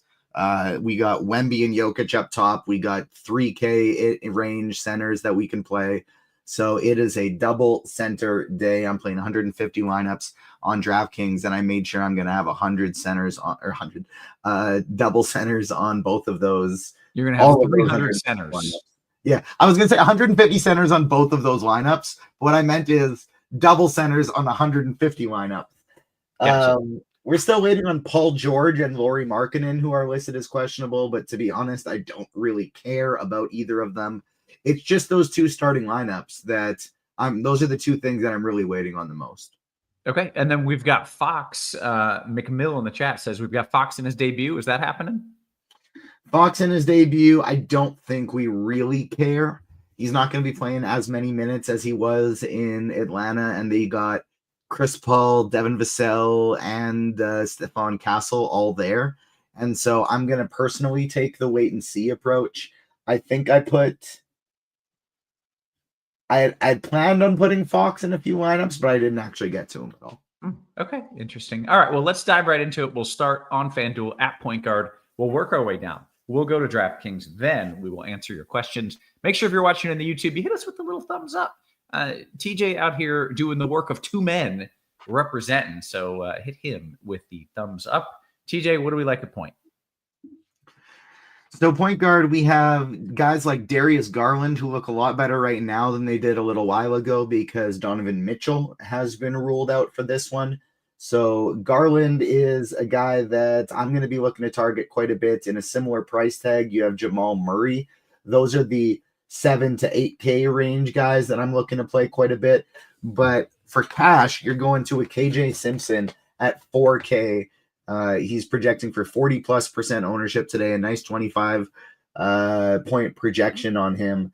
I think you're choosing 2 out of the 3 of Simpson, Garland, and Murray, but it's probably just Simpson and Garland as the 2 guys are going to in cash games today. Pivots off of those 2. I think Jordan Poole is very interesting in large field tournaments, low ceiling or low floor for sure, but a large ceiling if he happens to get hot from the field. I'm taking some more shots on DraftKings over on at this position on some random cheap guys, but on FanDuel, where KJ Simpson is just quite a bit cheaper than the rest of them, I'm more interested in just rolling with him on FanDuel, whereas I have a lot less on DK. Trae Young, totally fine as a tournament point guard today. I really like Cade Cunningham. We're going to be loading up on some Cleveland players today because of Donovan Mitchell being out. And while Donovan Mitchell being out doesn't really make their defense any worse, it does give this game potential to stay closer. Yeah. And so I really like Cade Cunningham as a run back if you're going to be playing 2, 3, 4 Cleveland players in your lineup. Okay, I want to talk about KJ real quick because Butthole says, I wonder how owned he will be. We've got him projected at 10%. That seems too low. 40% for KJ Simpson right now. So I think Steve's got to give it a little refresh, but Simpson's all the way up to 40% now. Okay. So we got to refresh those numbers, and that makes a lot of sense because I heard you say 40%, and my eyes were not matching. Yeah, a lot has changed in the last just like 15 minutes. So I think it all got shifted in. It shifted in there now. So we got KJ Simpson at 40+%, Garland at 25. I do really like Jamal Murray as well. You can play him at shooting guard though on FanDuel. So as we pivot to shooting guard, that might be something I'm doing there. Okay, well that's a good spot to start. So Jamal Murray possibly at shooting guard. Who else do you like? You're playing a nugget here in cash for sure, and based on the ownership, it looks like it's going to be Christian Brown. He is. I don't know why he's going to be 42% owned. That seems a little bit crazy. He is a very good play, but for $1,000 cheaper in tournaments, I think going to Grady Dick instead at half the ownership is the way you want to go. You're probably doing 2 of Brown, Edwards, Grady Dick, Jacoby Walter here. If you're not playing Edwards or Dick at the shooting guard position in a cash setting, there's a good chance you're playing them at small forward. Tournaments, I love Trey Murphy today. I like loading up on Denver and running it back with 1 to 2 of Murphy, Zion, CJ McCollum. I forgot to mention, I haven't mentioned McCollum yet, but I believe he has point guard eligibility as well. Yeah, 7,700, only projecting for 5% ownership on FanDuel. Love him for tournaments today. So he and Jamal Murray in that mid-tier 7 to 8K range are what I really like doing in tournaments, and then throw Trey Murphy in there too. Okay, very good. TJ, how about small forward? So Christian Brown, Anthony Edwards, two guys that you can play here at small forward as well, with all the shooting guard plays we like to, and Grady Dick as well. So with all the shooting guard plays that we like here, we're probably playing one of the shooting guard small forward eligible guys at the small forward position regardless. Definitely in cash with Brown, Edwards, and Dick all there. You also have Matas Buzelis as a very cash viable salary saver. He had already been trending for more minutes, and now there's no Zach LaVine. Now there's no DeMar DeRozan. And so lots of minutes to go around for Matas Buzelis. $4,200, very cash game viable. Michael Porter is okay, but I think he's going a little bit over-owned today. I mentioned Trey Murphy already, really like him. Scotty Barnes is a guy that Tim mentioned on the last show, and I absolutely love him for tournaments today. Thought he was going to be pretty chalky. He's not. Don't know why. He's a great tournament play. Okay, good stuff. How about power forward? A lot of the same names. You have Buzelis and Scotty Barnes here at power forward eligibility. You have Kelly Olynyk, who's going to be the chalkiest play on the slate. 4K center and power forward eligibility. We're projecting him to start. Keep an eye on it. The Raptors like to do weird things sometimes. They do have other bigs they can play. Chris Boucher is active. They have Jonathan Mogbo. They have Orlando Robinson, who is a nobody, but the Raptors don't really care. KJ Simpson confirmed starting. We just got that. Good. Be careful with Kelly Olynyk ownership. He is absolutely a cash game play. But I personally would want to go underweight to that in tournaments. I'd maybe want to cut it in half. On FanDuel, it is tough because you don't have as crazy a value as you do on DraftKings.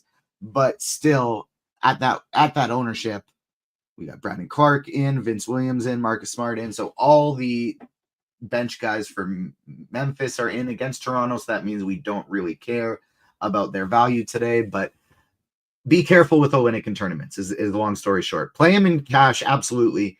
Be wary of that 50+% ownership in tournaments. I think you can definitely get some of the ways to do it. You play his teammate as a spend up option, Scotty Barnes at 9.3.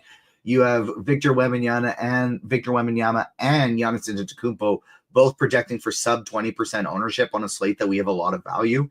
So great spend up options there. And I like Zion Williamson as well. Pardon me, at 9K going up against Denver. Let's say Kelly O doesn't get the start. Are you out on him in cash at that point? In cash, no, because he's still probably going to get 20+ minutes and the ownership is going to be really high. At that point, I would full fade in tournaments because I think we'd see a situation where, again, it can bite you in the butt because the situation I'm referencing, we did get bit in the butt.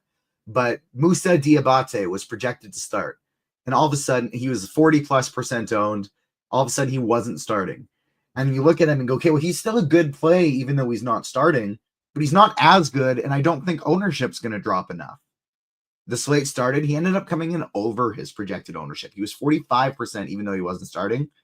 But he just absolutely smashed. He had like 33 fantasy points at 4K, so it didn't matter. So that could happen with Olynyk as well. Even if he doesn't start, he could end up smashing off the bench. Yeah. But okay. I think if he's not in the starting lineup, you still play him in cash. You just get off him completely in tournaments. Whereas right now, I'm more so of the, hey, I'm probably going to play 30%, whereas the field's going to play 50. Gotcha. Okay, good stuff. Take me to the big men. Let's go to center. Yeah, Olynyk is also available here, but I'd probably rather play him at power forward. And the most chalky lineup will be you spend down for Olynyk, you spend down for 3,900 for Richaun Holmes at center. But we did just get Sarr in for Washington, who was projected to be out, if I'm not mistaken. And so that's going to mess things up with Richaun Holmes. We'll see if we get a starting lineup there. But Richaun Holmes was likely a guy that you're going to play in cash.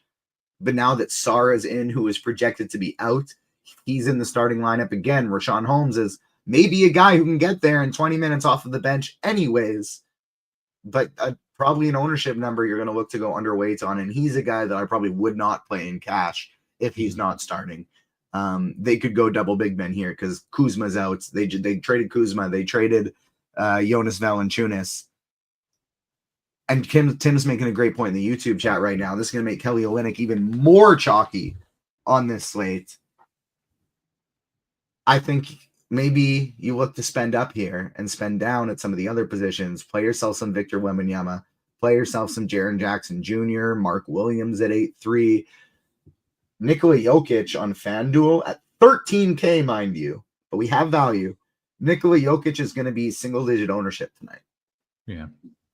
In probably the best game environment on the slate. So, like, spend up at the big man positions and spend down at the guards, I think is a very interesting way to go about tournaments today on this slate. Cash, you just play the cheap ones. I guess now that we need a new cash center, not named Richaun Holmes, assuming he's not going to be in the starting lineup. SAR is 5,600 on DraftKings. I was curious about if we can play SAR now that we know he's in. Are we interested with other? I'm going to double check what he is. If Dean or Tim could tell me in chat what he is on FanDuel, because he's not in lineup HQ yet, and I don't have myself logged in on FanDuel here, and it takes, as everyone knows, it takes a really long time to get yourself logged into FanDuel. So if somebody, pardon me, not even sick anymore, but ever since I went to a concert like 2 weeks ago and screamed my lungs out after being sick for a couple weeks, I just haven't recovered. So he is 5,700, I believe, on DraftKings. I'm seeing 5,500 on FanDuel. Yep. 5,500 on FanDuel. So playable on both. 56 on DraftKings, 55 on FanDuel. Playable on both of those sites. I don't necessarily think he's a cash game guy, though. It's gonna be like, we'll come back to when we see his projection update in lineup HQ. But just guessing off the top of my head, I'm gonna say strong tournament play, probably not a cash play. Okay, Tide's pointing out that Castle is not starting for the Spurs. I don't know if we had him projected to start, but he is not. But they got a lot of guards there now, right? Yeah, they're doing Chris Paul and De'Aaron Fox together, so that kind of reaffirms what I was saying, is I don't like any of the San Antonio guards. Yeah, okay. Of course, we want to make sure the folks are getting the best deal out there, so check this one out for a limited time. Your first month of Combo Pro, $79.99. That's just $15 more than PGA Premium. It's only $5 more than NBA Premium. You get all the sports for basically what you're paying for single sport. So make sure you do that. RG Combo Pro. First month, $79.99. Check that out. Let's kick it over to DK, TJ. First, can I ask what concert you saw? And then let's go to DK. Yeah, concert was Sum 41, Canadian punk rock band that I love.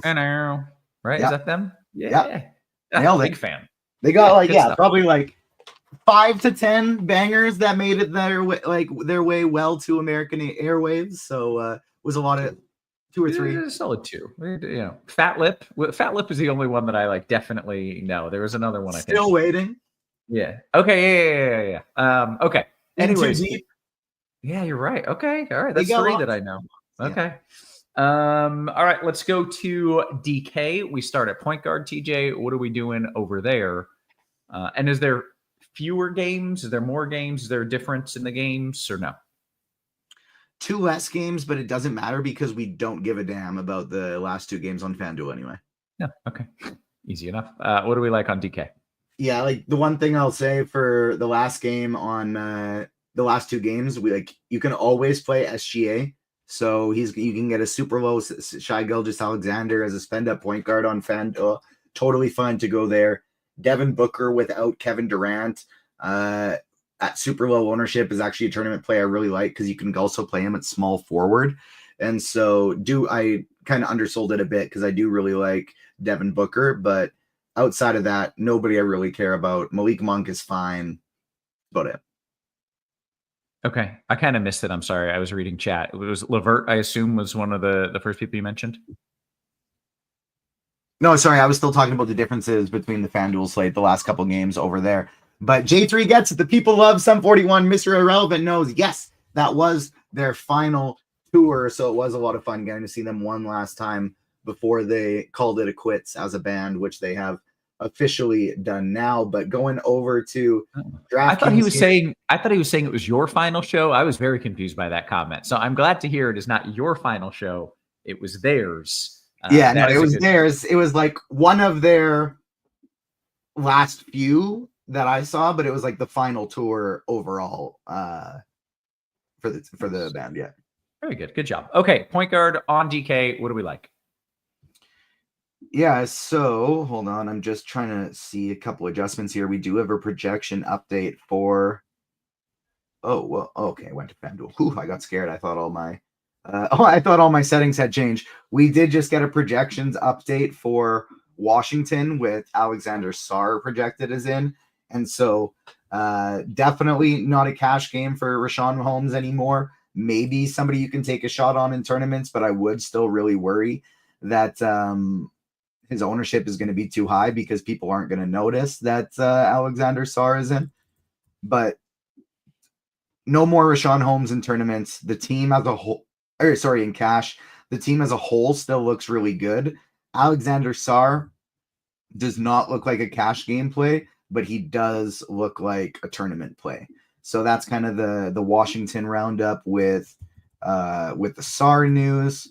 And there we go. I just added that into my pool. So now I can adjust all of my lineups. Make sure there's no stragglers. Good to go. New set build. Point guard position.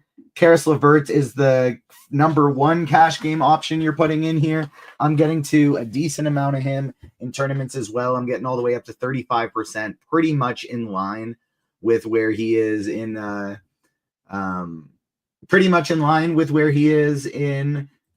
going to projected ownership today.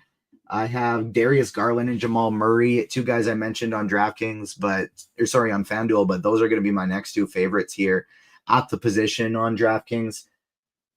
I'm going to have 30+% of all three of them. And then after that, it'll get a little bit more spread out for me. I have some KJ Simpson.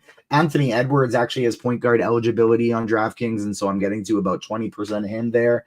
Ty Jerome coming off the bench, and then some spend ups like Trae Young, Cade Cunningham, CJ McCollum. I'll be about even on Trae Young, but Cade Cunningham and CJ McCollum, I want to be significantly overweight on, hopefully about double the field, because I love them as spend up options for tournaments at point guard.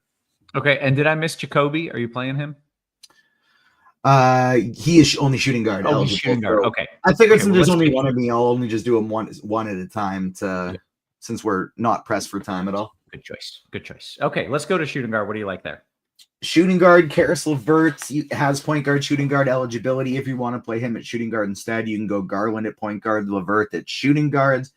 Of the two Raptors, I like Grady Dick more than Jacoby Walter if I'm only playing one of them. So it's a Dick over Walter for me. They're projected very similarly in terms of ownership projections.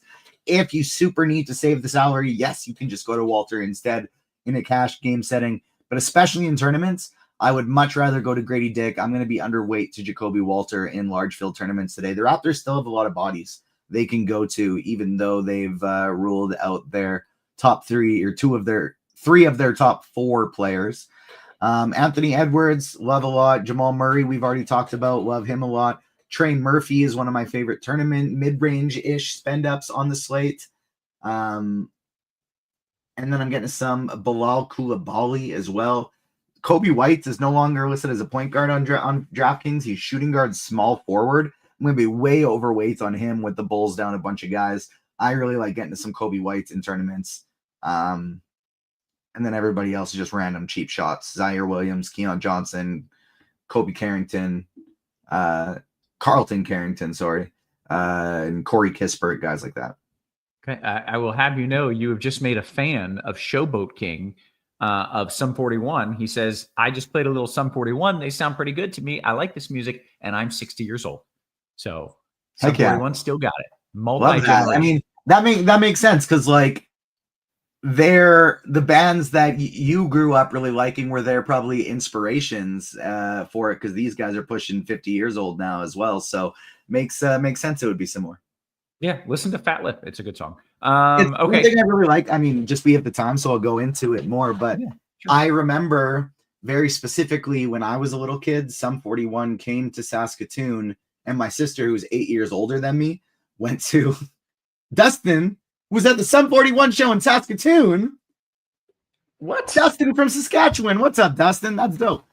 So my sister went to the Sum 41 concert in Saskatoon when I was probably like 6 to 8 years old, in that range.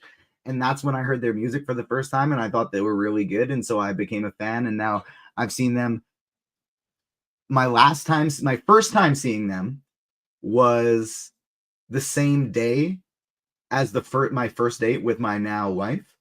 And she was at the concert as well. So we had a date during the day, and then we ended up going to the concert together at night. And then now got to see them at their farewell tour. So they are it's a life event for you. Yeah, they're a pretty meaningful band for me. That's awesome. Okay, small forward, what are we doing there? Small forward position, I don't know. I don't think they smashed any guitars. They might have though. Guitars are a lot more expensive now than they used to be. So I don't think people smash them quite as much. True.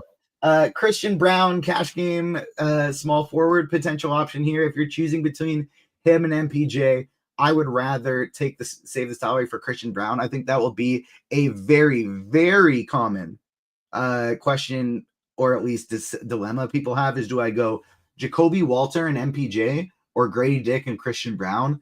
I would rather go Grady Dick and Christian Brown in that scenario. DeAndre Hunter, really solid play at the small forward position, but I love getting some Trey Murphy today, getting a ton of him. Bilal Coulibaly, Kobe White, guy I really like in tournaments. That's mostly it. It's not a super strong position. That's why you can get away with going nice and cheap here. Okay, power forward. All right. Just making a couple adjustments here. Oh, do I really want Ochai Agbaji as my highest owned power forward? That doesn't feel good. Maybe bump that down a little bit. See if I can get a little bit more Matas Buzelis, because I think he's going to have a good game. And Naz Reid is another guy at this position that I really, really like today. Those are the three that I'm probably choosing between in like cash game type of scenarios, although you can get DeAndre Hunter here as well. Giannis Antetokounmpo is a nice low-owned spend up today. I think my favorite sneaky tournament option is going to be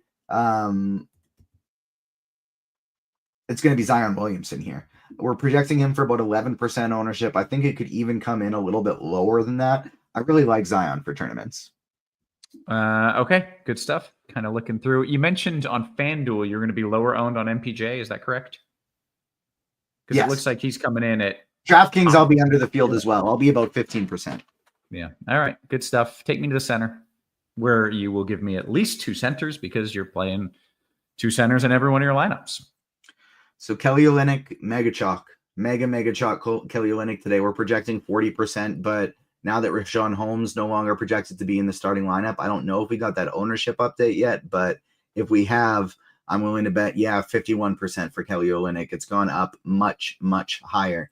So I think that is a strong, you're for sure playing in him in cash. I think that's a strong get under the field play in tournaments.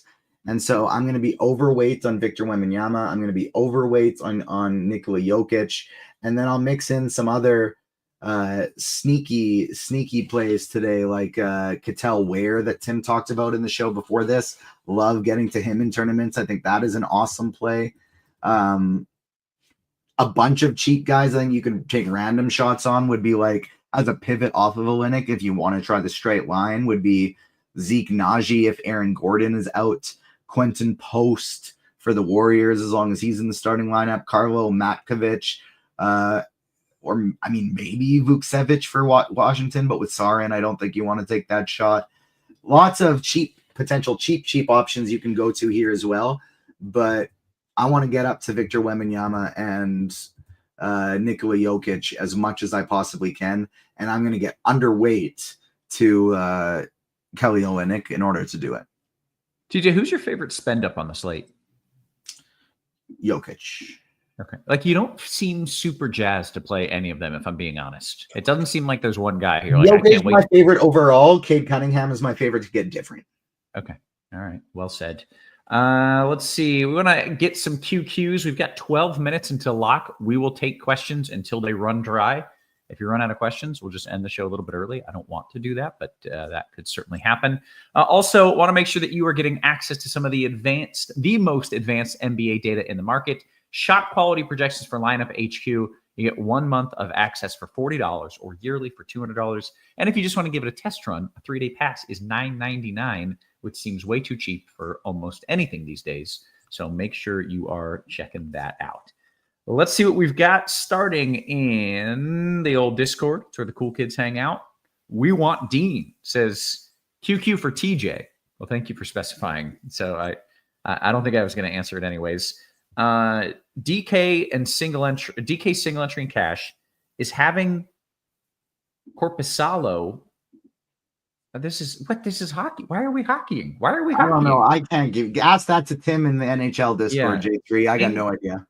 Ping Tim. He knows what's happening. FanDuel single entry hero or Daniels? I'm playing Bam, Falcor says. Daniels. FanDuel cash 2v2 Poole and Holmes or Walter and Gabbert. Definitely can't play Holmes because he's probably, unless he does end up popping in the starting lineup, but we're not expecting it. I guess the Walter and Gobert one, but I don't love going to Gobert and cash either. Okay. We'll go to the Mad Bomber, DKGPP, any Santi Aldama. No, because all the ancillary pieces for Memphis are in, so I don't think there's going to be anybody for Memphis who plays more than other than Jaren Jackson Jr., I don't think anybody cracks 30 minutes, and I don't think those bench guys are going to crack more than 20.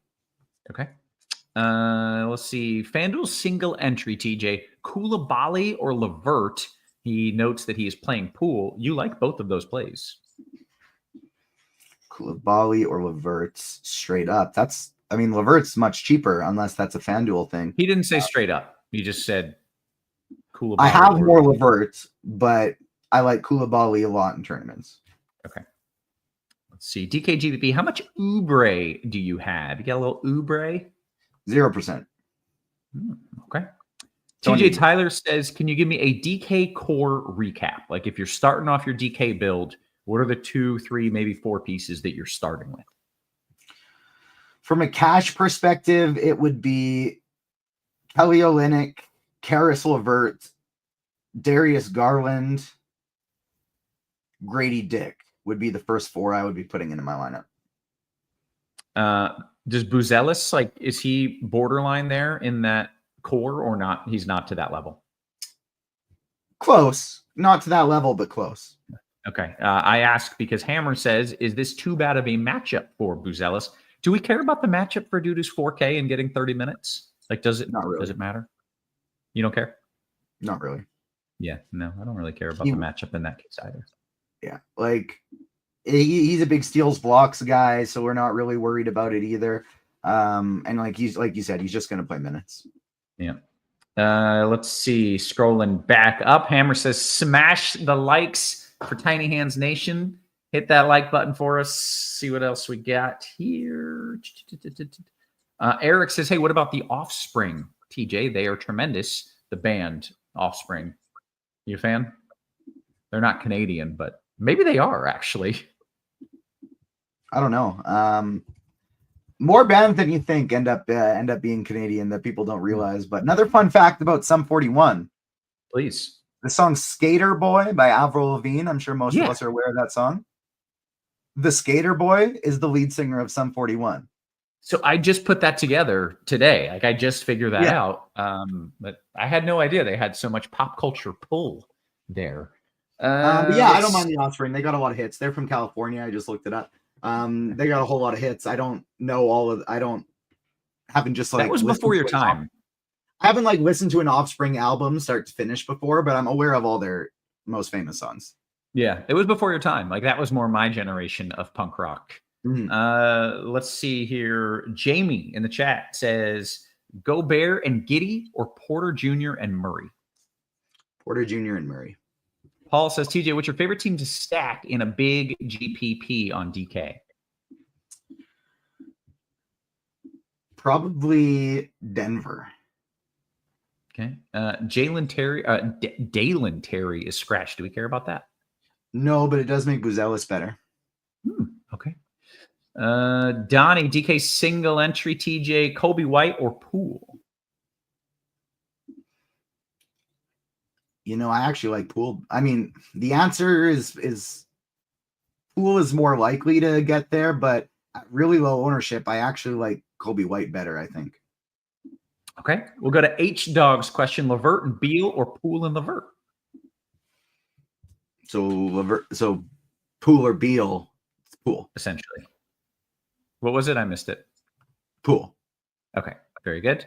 Jumping back into the old RG Discord here, we got a bunch of questions. TJ Gamble says FanDuel single entry MPJ versus Gobert. MPJ. Falcon fan says Roth, any triple double plays for tonight? I do not. I gave out the banger triple double 2 nights ago. I gave out Kyrie as my tiny hands play of the night last night. He crushed, but I have not looked at the slate enough to give out a tiny hands play of the day. I'm sorry to let you down. D-Rock says Gobert over Porter. Gobert over Porter? Yeah. Okay. DKGPP, 2 of 3 lineups with Ant, or swap one of those 2 to Maxi. I'm fine with 2 of 3 with Ant. Okay. DKGPP from ASAP Chargers, Cade and Bam, or Scotty and Bridges. Scotty and Bridges. ASAP Chargers says Sum 41 or Blink 182. I got a Blink 182, that one, but perhaps you will go the other way. Blink 182 is my favorite band of all time. Okay, well, there we go. We're in agreement. DK Cash from Achilles, Garland and Triple J, or Edwards and Hunter. We've got about 4 minutes until lock. Edwards and who in Triple J? It was Garland, Triple J, or Edwards and Hunter. Garland, Triple J by a lot. Okay. Where else are we? FanDuel Cash, MPJ or Wiggy? MPJ. FanDuel Murray or Giddy from Falcor? Murray. TJ J. Sams asks, on FanDuel single entry, got any interest in Clickety Clacks? Yeah, I think he's pretty interesting for tournaments. Even better if we get Sharp ruled out. He's still questionable. Okay. Thoughts on DeAndre Hunter, FanDuel Cash, TJ, from Aside? Totally fine. We'll go to D-Dot's question. All of these coming from the Discord, by the way. That's where the cool kids hang out. Make sure you join the RotoGrinders Discord. Gigi Jackson or Kelly O in single entry?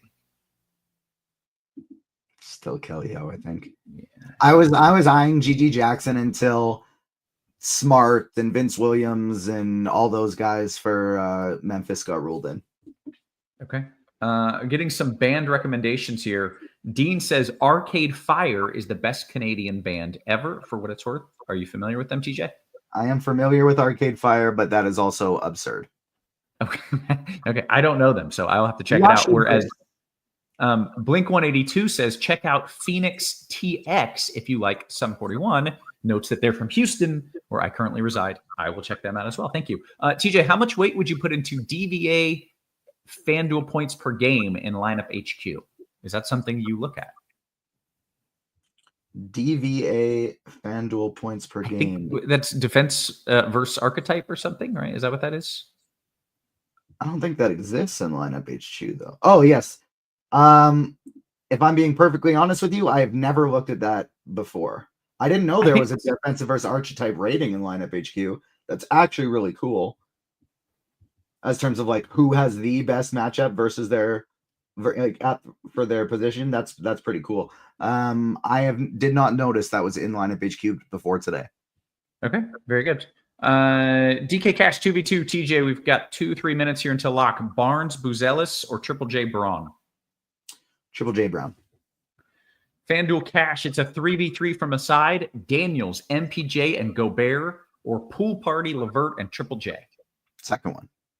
Okay, very good. Back into the YouTube. Hit us with a thumbs up. TJ's working double time for you. Make sure you hit him with that thumbs up. Here we go. Thoughts on Giddy and DK Cash, TJ? No. Judy says FanDuel single entry Morant or Murray? Murray. Hammer is Giddy for Giddy. Okay, thank you for telling me. Ruthless Villain says, I'm not surprised TJ loves teen angst bands. I can see it. Yeah. I was an angsty teen. Yeah. Blink 182, Sum 41, My Chemical Romance are probably my top 3 favorite bands. Yeah. You're really you're really honing in there. Yeah. Jim says Collier and Ricochet? Neither guys that I'm considering today. Okay. Let's see. Although I think Ricochet is fine, actually. Any interest in K-pop? Any interest in K-pop? That is Korean pop. Yes, I did. I am aware of what it is. I have never heard a K-pop song though. Okay. I lived in Koreatown here in Houston for like a couple of years, so I had to get a little bit into K-pop. I had to know the basics here. I've been playing an obscene amount of Marvel Rivals lately, a new video game. It's free. It's like Overwatch, but with Marvel characters. And one of the characters, Luna Snow, is a famous K-pop singer within the Marvel universe, and that's all I know about it. Yeah. Okay. Trey Young and a DK GPP sounds like a good play since we didn't bring him up. Totally fine. Yeah. Yeah. Let's see. Hot take: Cole Anthony outscores LeVert on FanDuel. Any interest in Cole Anthony? Not somebody I had considered. No. Okay. Hammer, who said earlier he's almost 70 years old, says the next concert I go to will be the choir singing at my funeral. That's terrible, man. It's funny, but it's terrible. Let's see. Hey, we have hit the lock. That is what we came here to do. We got a couple questions. DK Cash, Zion or Curry? Zion. All right. And somebody mentioned a band that I like, a song for that Phoenix. Okay. KDW is a great Phoenix, Texas song. Okay. I'm going to check that out literally right now. So hopefully you won't let me down. TJ, we have hit the lock, man. We did it. Good job. I'm proud of us. That was a good show. We got through our questions. Ron Ruthless Villain says enjoy the fish fry, Rob. Yeah, I'm not trying to rush out. We did it. We kept it here until lock. We did good. I got keep an eye on still for the Wizards and Raptors. Paul George is in and will start. Day'Ron Sharpe will play.